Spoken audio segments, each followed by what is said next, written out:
news. Yusei Kikuchi, 3 years, $36 million, going north of the border to the Toronto Blue Jays. Well, there's a lot to discuss here. Where do you want to start? Well, I would say Kikuchi really benefited from what, at this point, is a fairly thin starting pitching market at the top, and also the fact that he's a very hard thrower. Not only throws 95 to 98, but left-handed. Teams like that. So, this number is probably going to surprise a lot of people who thought he'd get a 1 or 2 year deal. You remember when he had an option of $13 million for 1 year from Seattle, and he turned it down. Almost everybody was saying, why is he turning this down? He had almost a 6 ERA in the second half. Of course, he was great in the first half, made the All-Star team, 3.48 in the first half, 5.98 in the second half. People couldn't believe he turned down the $13 million. He gets almost 3 times that here, 3 years, $36 million. So it seems like a lot of money, but in this environment, it makes some sense. There was competition as well. I'm sure that's why the price is what it is. Yeah. Yes. I wasn't one of them. I looked based on the age, based on the peripherals and the projections he's made. I agree. Second half was messy. Fastball command got a little ugly for him. As you can see, the career breakdown, 19, 20, 21. So, yeah, if you're an ERA person, and that certainly matters, right? Run prevention's a big deal. Absolutely. Then he has underperformed his ability, because sometimes you watch him, if you watch him on a nightly basis or when he's on the mound, he can really wow you. Like you said, he added that cutter a couple years ago. The velocity spiked in 2020. He was one of those guys that went to drive line. Yeah. They know how to help these guys get themselves a little extra juice on the fastball. And so you saw it start to all come together, John, last year. Yes, absolutely. The ERA, what'd you say, 3.48 in the first half of last season? Right. An all-star, and then a slip in the second half. But if you're Toronto and you're looking at that, you're saying, okay, this is someone who, if it clicks, can look like those first 15 starts. And even if he's somewhere in between that, $13 million a year for a pitcher, let's say it's sitting in the 4s somewhere with the ERA, you can use those kind of innings out of Yusei Kikuchi. Yeah, they say consistency is a virtue, but in this case, it's probably better to be great for a period, because other teams are looking at it and saying, we can get this guy. We can get this first half guy rather than the second half. So it's probably better to have been inconsistent in this case. There was clearly a lot of teams that were interested in him. We know the Mets were in on him.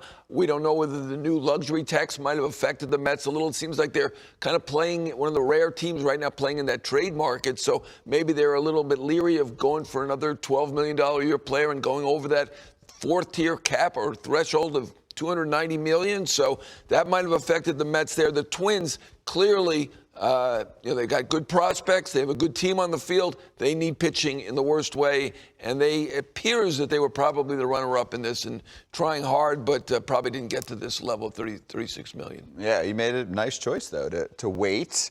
First of all, not take the 13, then to wait, and then to get to this point where after we had the stoppage, there's money to be spent. There are some teams that were sitting on the sidelines, and the Blue Jays weren't one of them. They spent a little bit a few months back, but they're spending again. You're still waiting on teams like the Yankees and the Red Sox, and it looks like the Dodgers maybe could make a big play for Freeman. Maybe that comes today. But let's digest what the Blue Jays have done so far. So they lose Robbie Ray to the Mariners. Steven Matz is off to St. Louis, and you can say Semion's a big deal there, too, on the subtraction list going to Texas.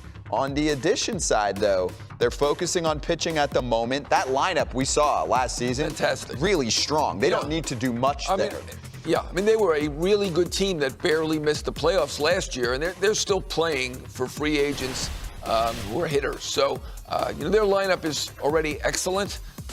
With the potential to get better. We'll see what they do. There's been some rumors, maybe links with Story, some thought. There are a few players out there that could even make this lineup a little bit better, but it's pretty darn good. Obviously, Guerrero, one of the best hitters in the game. Bichette will be one of the best hitters in the game, and we know what George Springer can do. That 1-2-3, that's as good as anybody in baseball. Yeah, that's one of the best lineups overall. It's a really strong team. And then rotation-wise, that's where they're starting to build. I really love what I've saw so far in Alek Manoah's young career. He's a guy that's slotted, I think, on that list that we had there as, 4? He's pretty good. He's number 2 potential in my mind if he can keep up some of what we saw last year, obviously new to the league. And then Kikuchi, I liked your point there, saying you're better off being great at times and inconsistently because other great. teams look at it and say, we can get that Potential. guy. Yeah. We can bottle that guy who was great for a while. If someone is mediocre all the time, it isn't necessarily a great thing. In free agency, it's probably better to at least flash that greatness. And he was really, he was an all-star last year. Looking at that rotation, looks pretty darn good. Huh? Yeah, I really like Barrios. Outstanding. And that rotation has upside, right? Yeah. You look at almost every pitcher and you say, I think there's another level. You're right. There's another level for Kikuchi. There's another level. We've been waiting for a while, and Barrios has been solid. But you wouldn't surprise me if there's another level for someone like him. Alek Manoah is young. And Ryu has been second in Cy Young voting, or I think he was second one year. Yes. And Gausman, a great innings pitcher. He eats the innings. It's a good rotation and a very good lineup. This is a good team. Hey, Blue Jays fans are fired up right now as Toronto brings on Yusei Kikuchi.